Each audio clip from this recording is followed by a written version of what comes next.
ഡൽഹിയിലെ മുഴുവൻ തെരുവ് നായ്ക്കളെയും 8 ആഴ്ചയ്ക്കകം ഷെൽട്ടറുകൾ പണിത് അവയിലേക്ക് മാറ്റണമെന്ന് സുപ്രീംകോടതി നിർദ്ദേശത്തെ വിമർശിച്ച ബോളിവുഡ് താരങ്ങൾ. നടന്മാരായ ജോൺ എബ്രഹാം, വരുൺ ധവാൻ, നടിമാരായ ജാൻവി കപൂർ, സാനിയ മൽഹോത്ര തുടങ്ങിയവരാണ് സുപ്രീംകോടതി നിർദ്ദേശത്തിൽ അതൃപ്തി രേഖപ്പെടുത്തിയത്.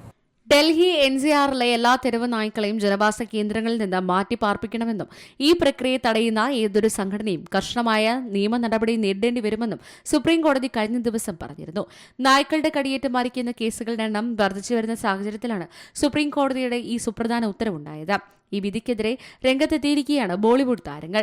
നിർദ്ദേശത്തെ വിമർശിച്ച് ജാൻവി കപൂർ, വരുൺ ധവാൻ, ചിന്മയി ശ്രീപാദ, വരുൺ ഗ്രോവർ, വീർദാസ് എന്നിവരുൾപ്പെടെ നിരവധി പ്രമുഖ ബോളിവുഡ് താരങ്ങളാണ് രംഗത്തെത്തിയത്.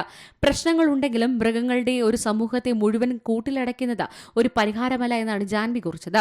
പതിറ്റാണ്ടുകളായി മൃഗസംരക്ഷണ രംഗത്ത് പ്രവർത്തിക്കുന്ന ഒരാളെന്ന നിലയിൽ സുപ്രീംകോടതി നിർദ്ദേശം 2023 ആനിമൽ ബർത്ത് കൺട്രോൾ നിയമങ്ങൾ, 2001 ആനിമൽ ബർത്ത് കൺട്രോൾ നിയമങ്ങൾ, 1990 ലോകാരോഗ്യ സംഘടന ശുപാർശ ചെയ്ത രീതിയിലുള്ള വന്ധ്യകരണ പരിപാടിയെ ശരിവച്ച സുപ്രീം കോടതിയുടെ ഉത്തരവ് എന്നിവയ്ക്ക് വിരുദ്ധമാണെന്ന് ബഹുമാനപൂർവ്വം ചൂണ്ടിക്കാണിക്കാൻ ആഗ്രഹിക്കുന്നു. ABC നിയമങ്ങൾ നായ്ക്കളെ മാറ്റിപ്പാർപ്പിക്കുന്നത് അനുവദിക്കുന്നില്ല. പകരം അവയുടെ വന്ധ്യകരണം, വാക്സിനേഷൻ തുടങ്ങിയവ നിർബന്ധമാക്കുന്നുവെന്നാണ് ജോൺ എബ്രഹാം പറഞ്ഞത്. National desk, Malayalam news. ഏറ്റവും പുതിയ വാർത്തകളും വിശേഷങ്ങളും വിരൽ തുമ്പിലറിയാൻ സീ മലയാളം ന്യൂസ് എല്ലാ ഡിജിറ്റൽ പ്ലാറ്റ്ഫോമുകളിലും ലഭ്യം.